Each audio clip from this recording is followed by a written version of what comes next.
Welcome to the talk show. Last time we interviewed the characters from Othello and had an extremely intriguing conversation with Iago, Othello, and many other important characters. Today we'll be talking with the cast of Mary B. Shelley's Frankenstein. We will be interviewing 4 of the characters from the novel. These characters are connected to the main character, Victor Frankenstein, and have faced many difficulties concerning the episodes with him and his creation. We reveal their inside story to the world. All right. Well, we have Caroline Frankenstein, who is the mother of Victor Frankenstein, the main character of the Frankenstein book by Mary Shelley. And without any further ado, let's go ahead and talk to her. We have her right over here. Okay, nice to see you, Ms. Frankenstein. I have a few questions for you. Okay. The first of which, how would you describe your family? I would describe my family very loving. We're all a close-knit family. People judge us, because of my husband's age difference, but it doesn't matter to me because I know that he loves me and he knows that I love him. And I'm especially proud of my children, especially my daughter Elizabeth. She's just my pride and joy. Okay, you talked about your husband, and you also talked about your daughter Elizabeth. But tell me about Victor. What about Victor? My son's Victor is a very intelligent and compassionate young man. He's always been interested in science. He's always tried to go out his way to find out anything that had to do with science. He's just a very, he's just within himself. He's passionate about science. Yeah, of course, exactly. He's always wanted to know, so I always support my son in anything that he does. In general, are you proud of what your family has done? Of course I'm proud of my family. I'll always be proud of my family. My father, he took the time out to take care of me, and I think as a mother I should always take care of my family. Hopefully they'll have my support in trying to take care of them. They should, But I will always love them whatever they do, especially Elizabeth. I love all my children, but Elizabeth, she always tries to keep the family afloat. She doesn't want anybody to be sad. She's always the happy part of my life. Are you proud of the things that Victor has done over his lifetime? Of course I'm proud. He's a very intelligent, compassionate young man. Ever since a little boy, he's always been interested in science. He's always been reading about anything that has to do with science. He's a very smart young man. I will always love him. I was always supporting him in everything that he does. I love him a lot. What about the creation? I know this is why we brought you here. The tragedies that came from that, are you still proud of the things that he's done? And what about the tragedies? Do you think they're his fault or not? When Victor created the monster, he didn't expect for the monster to go out and kill people. He didn't expect that at all. Whatever the monster did, that was his fault. The monster is his own person. He doesn't need to be blamed. Victor, I'm sorry. It's just, I'm sorry. It's okay. Victor does not need to be blamed for any of this, okay? Victor didn't do anything wrong, okay? It was all the monster. He did that on his own. I know this is very hard, but we only have a few more questions. Another one is, if you had been there, do you think Victor still would have created the monster, or he would have taken it a different way, or would you have persuaded him not to do it, or what do you think would have happened? Well, me being as a mother, I would try to guide him in the best way possible. But at the same time, Victor is his own person. But whatever decision that he decided to make, I will support him. Even if it's not in my, in my favor, still, when it's his life, he's supposed to live it. Whatever, I'll always be there with him. What made you want to take care of Elizabeth instead of getting a doctor? Ever since I seen Elizabeth, I always thought that she was my heart, she was my darling, she was my pride and joy. And like any good mother, I had to take care of her, letting some stranger do it for me. I know I had the finances, but still, I feel as a mother, her as being Elizabeth, my daughter, that I should take care of her because I love her so much. She's just so special to me. What about the rest of your family? When you decided to take care of Elizabeth, did you ever think about them in your decision-making process? Well, of course I thought about them, but at the same time, no mother should ever want to bury their children. If I had given a chance to do it again, I would totally do it because Elizabeth needed me to take care of her in her time of need, and I just thought that my family would support me in trying to help her because she was. Oh my gosh, she was almost about to die, so of course I need to be the mother that I am to take care of her. Well, thank you, Caroline. Those are all the questions that we have for you today. Thank you for coming out and spending your time with us. I know it was very hard for you, but your time is very much appreciated. Let's all give it up for Caroline Frankenstein. That concludes our segment with Caroline Frankenstein. Thank you.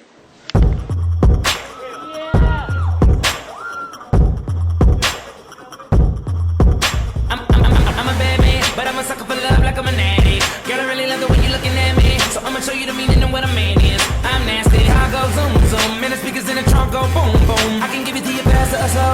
Girl, I'm a gentleman, I open your door. Get the body started like, let me get it when I get it. If I get it, I'ma kill it. Baby, when you get it, we be rolling on the floor like. Baby, you so gifted when you kissing on my lips. And we be switching up position, you ain't never gotta slow down. I can be the lover of your life. I just wanna be under the covers by the night. Back, back, back up, take a look around. Put your hands in the air like the ceiling's on the ground.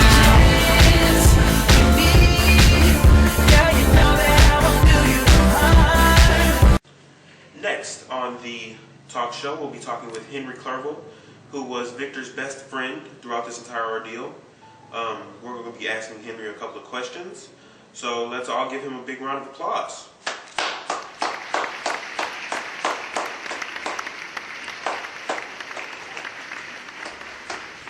Nice to see you again, Henry. Hello, how's it going? All right, fine. Take a seat right here. All right. All right. So, we all know that you were very good friends with Victor. What was he like while growing up? My dear friend Victor. Well, me, Victor, and Elizabeth were like a triplet. But aside from Elizabeth, I remember the adventures I've had with him. And also, we did have our differences. Like, I was, studying, I had the ambition for morality and chivalry, whereas Victor was desirous to learn about the sciences, like natural philosophy. And we were inseparable. It was like we were like two peas in a pod, sort of say. And just like any other best friends, we learn from each other, we understand from each other, and we care for each other. Okay. Knowing that you and Victor were very close friends, were you ever able to guess what he was about to do or what he was up to? And if you were, what led you to believe that? Well, it was hard to face the fact that he was going to a university to pursue his passion.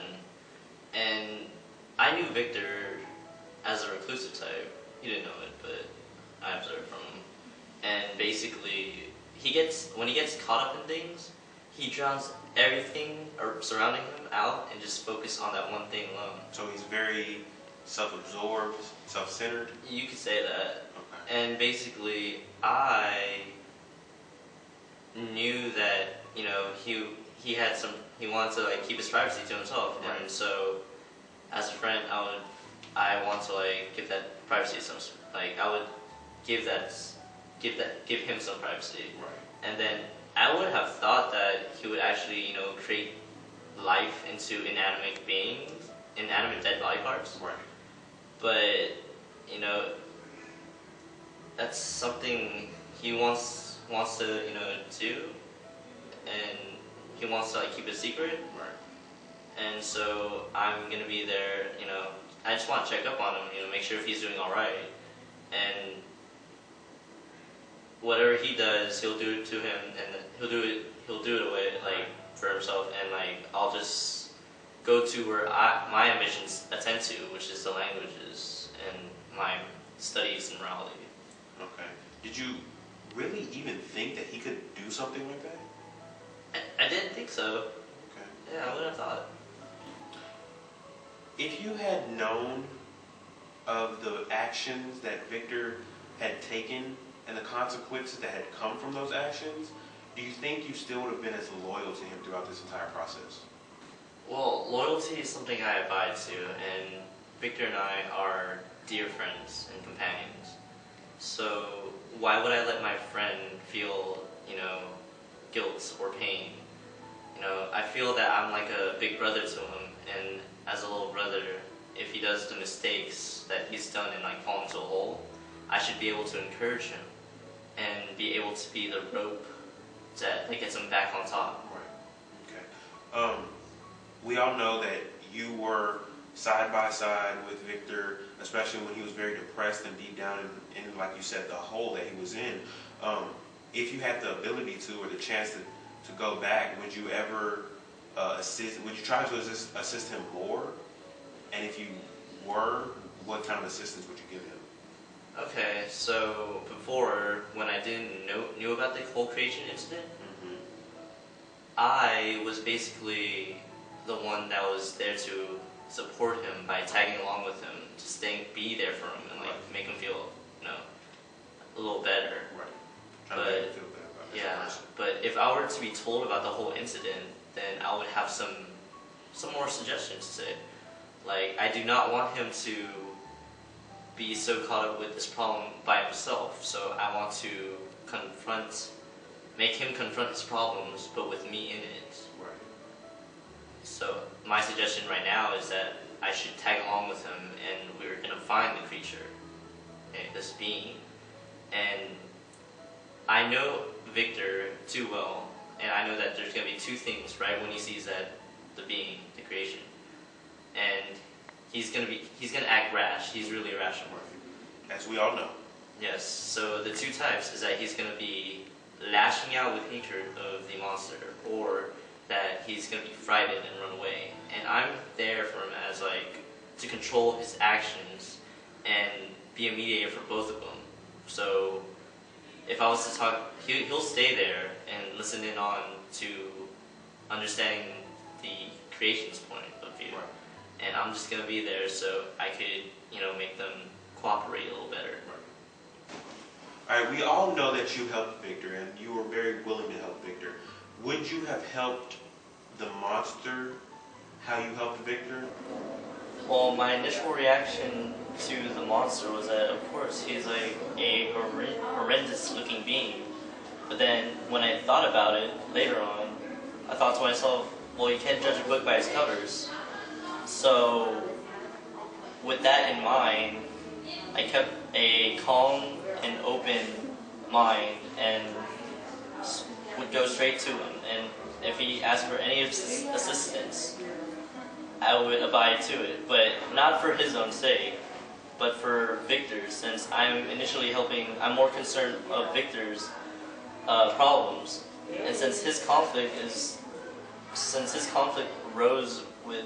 began with the monster, I have to help the monster in any way, as long as it benefits Victor in the end.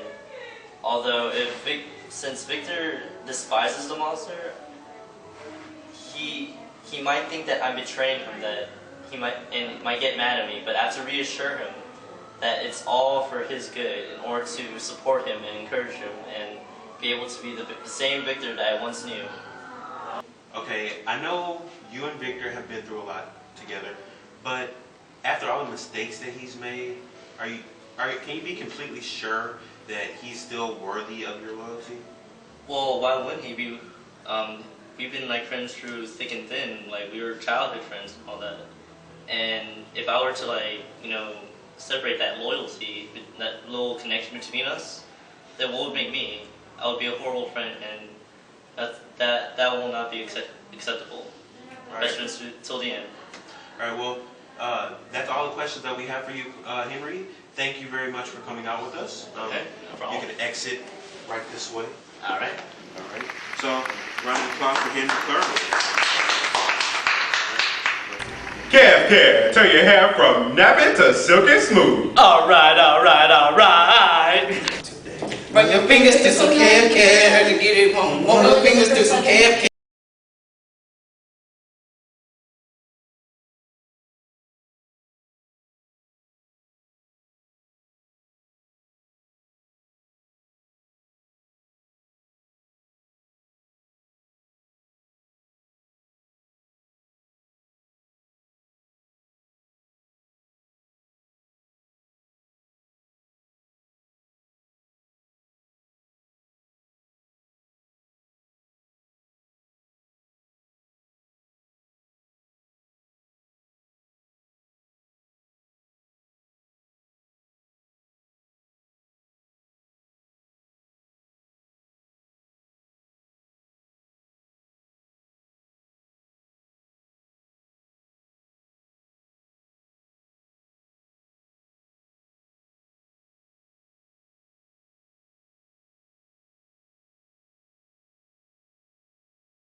speaking to Victor Frankenstein, the main character of this novel that we're going over today, Frankenstein by Mary Shelley. He created the monster that destroyed and killed a lot of people. So why don't we go ahead and talk to Victor? Let's bring him on out. Victor, nice to meet you. How you doing? No, it's right here. You can sit right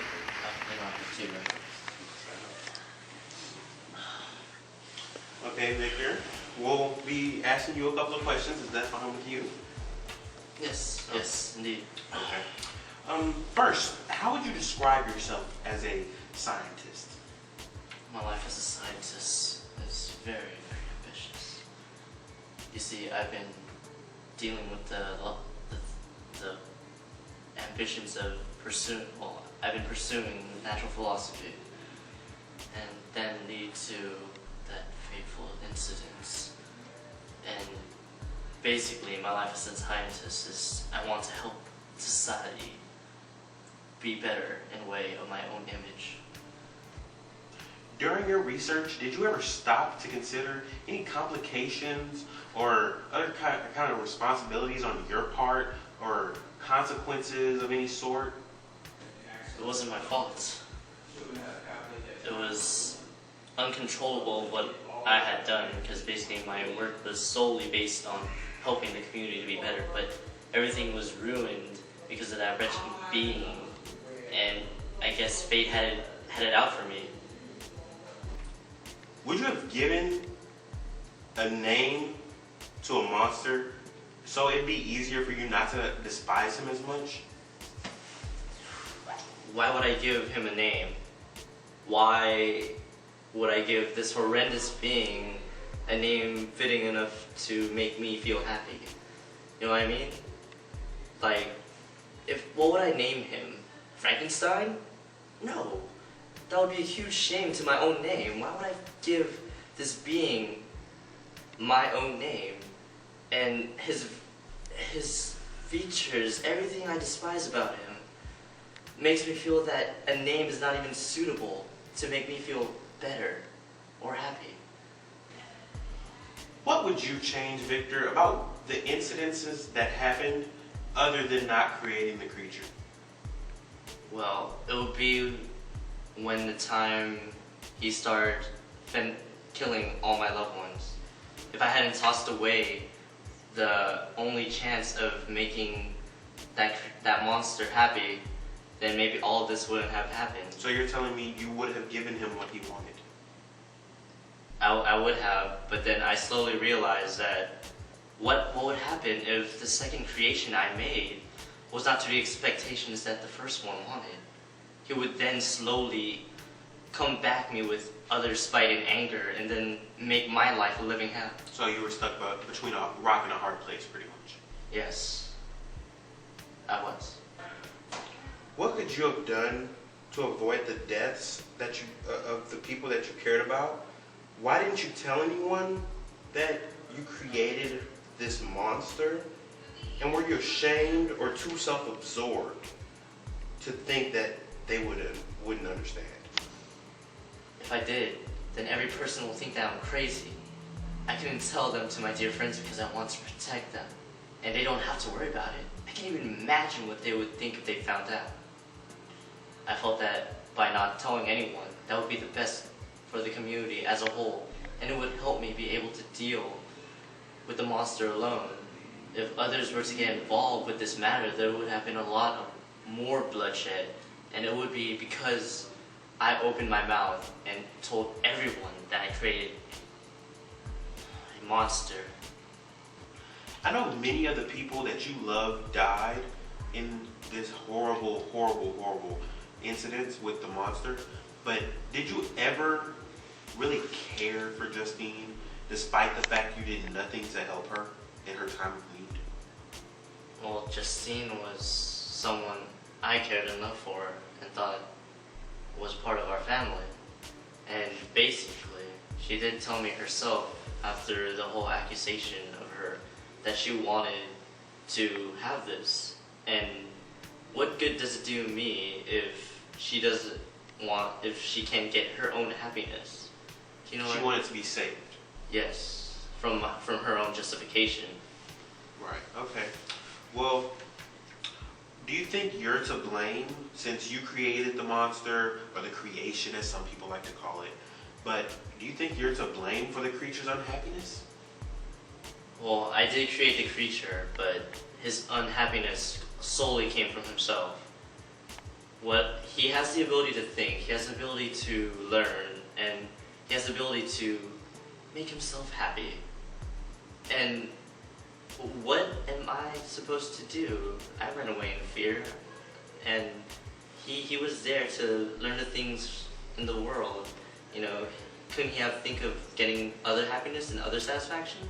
Because, of course, I'm pretty sure he was enjoying himself when he was torturing me. Many people felt that you ran or fled from the monster because you didn't want to handle the responsibility that came from this. Do you think that's true? I never ran away. It was the being that did. That very being destroyed all of my life. He destroyed my precious loved ones, my ambitions to pursue natural philosophy, and everyone else. Henry, Elizabeth, my dear father, Justine and William. What was there left of me? Just an empty bone, empty shadow, just sitting there, lying wastelessly into nothing. What other things can I do but take responsibility, take charge, and handle this in my own situation? That being ran away just because I have the ambition, my sole desire, to hunt him down and end things and end the conflict. That is all I have to say. So, Mr. Frankenstein, thank you for coming to talk with us. You've been a very interesting. The exit's this way. Now, everybody give a round of applause for Victor Frankenstein. Okay, we move this way,